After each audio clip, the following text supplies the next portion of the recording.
Então, se essa é uma vitória para o governo Lula, eu não sei o que seria uma derrota. Quando na semana passada começou a surgir a conversa do encontro do Mauro Vieira com o Marco Rubio e os possíveis acordos que podiam sair disso, eu avisei a você, aqui no Paulo Figueiredo Show, sobre qual era a situação real.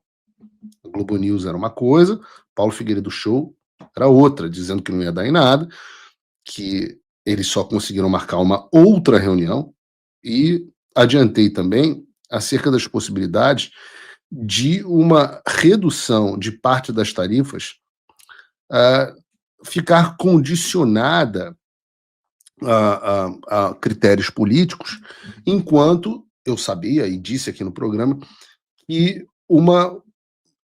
em torno da política de diminuição de preços que o governo Trump está buscando para determinados produtos, certos setores, como café, carne e etc., sofreriam uma redução global de tarifas. Eu disse que isso não tinha nada a ver com a negociação em curso com o Brasil. E foi exatamente isso que aconteceu. Não houve resultado nenhum. O Mauro Vieira saiu da reunião dizendo que no dia seguinte eles iam receber uma proposta, etc, etc. Isso foi na sexta passada, hoje não tivemos proposta nenhuma. E a única mudança, não houve nenhum resultado importante, né? O que, pelo contrário, a única mudança foi muito mais prejudicial para o governo Lula de qualquer outra coisa. Eu explico. Para baratear os preços no mercado interno americano, o Trump anunciou que ia cortar as tarifas de produtos como café, chá, algumas frutas tropicais, suco, cacau, tempero.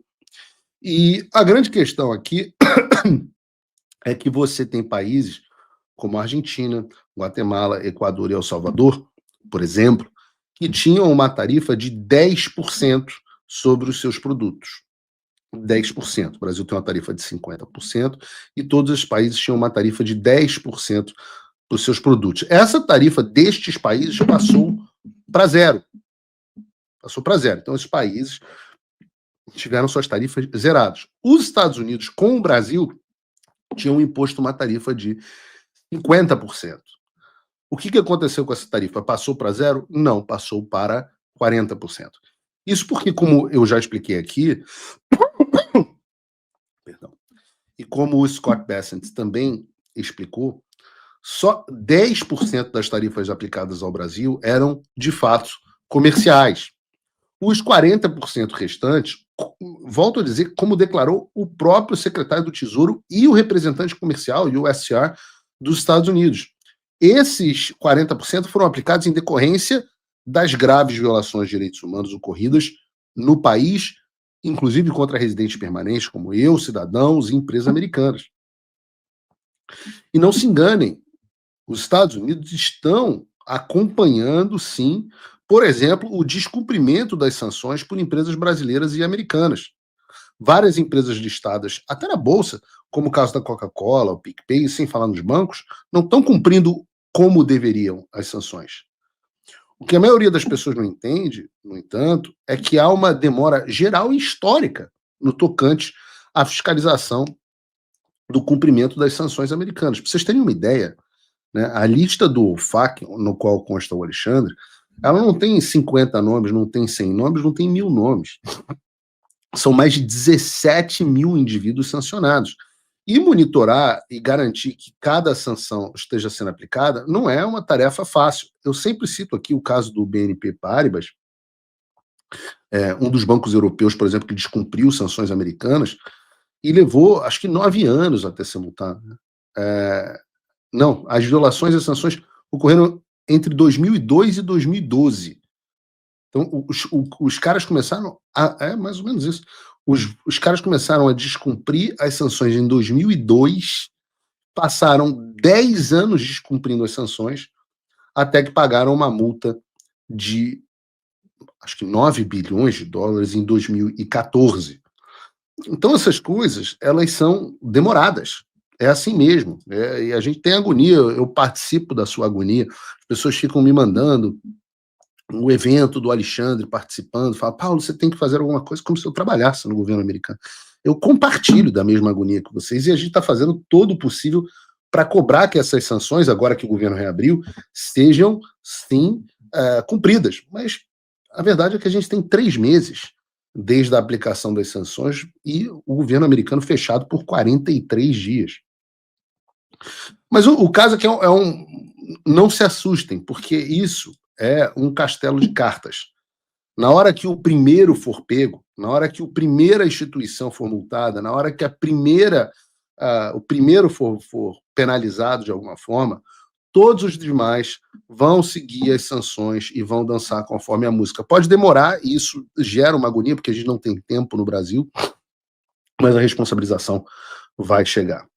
Mas voltando ao assunto das tarifas, enquanto as pessoas alienadas, né, como a senadora, eu digo senadora, mas eu não vi até agora essa pessoa tomar posse, eu não vi uma ação dela, a senadora Tereza Cristina, tentam te vender uma narrativa mentirosa de que isso foi bom para o Brasil, eu vou te explicar a realidade. Suponha, por exemplo, que você é um importador nos Estados Unidos que vai comprar carne. Você tem 2 opções fortes na América do Sul para esse mercado: Brasil e Argentina. Se você vai comprar a carne do Brasil, você vai pagar 40% a mais por conta das tarifas. Mas se você for comprar a carne da Argentina, você não vai ter nenhum custo adicional. Não vou nem entrar no mérito de que normalmente o gado argentino é melhor do que o brasileiro, na sua maioria, né? O gado do Nelore tem sempre desvantagens em termos de apetite comercial aqui nos Estados Unidos especificamente. Mas se você tivesse carne argentina com 40% mais barata do que a do Brasil, qual que você escolheria? Ou café. O café no Brasil tem uma taxa de exportação de 40%. O da Colômbia e do Vietnã, agora, tem 0%. E de quem que vocês acham que os importadores americanos vão comprar? Mais do que isso, se você é um empresário brasileiro que tem a oportunidade de migrar o seu negócio para um outro país vizinho, como, por exemplo, o Paraguai, onde você vai pagar menos impostos e vai conseguir vender o seu produto sem tarifa, o que faz com que o seu mercado e o seu lucro sejam maiores? Claro, pensem nisso. Por que você ainda ficaria no Brasil? A Imigrex, inclusive link na descrição, oferece e tem tido cada vez mais procura de pessoas que estão se mudando para o Paraguai. Esse foi o caso da Taurus, que declarou estar repensando o modelo da empresa no Brasil, que hoje emprega 2.700 pessoas diretamente e 15 mil indiretamente. E onde você acha que vai ficar melhor para a Taurus fazer negócio? Dentro do Brasil, com 40% de tarifa, ou em outro país? O ministro da Indústria do Paraguai, o Marco Riquelme, afirmou que o governo do Paraguai tem recebido visitas de empresários brasileiros que têm pressa em estabelecer uma produção local para tentar fugir das tarifas. Isso significa menos emprego e produção no Brasil e mais emprego e produção no Paraguai. Tudo por causa da inação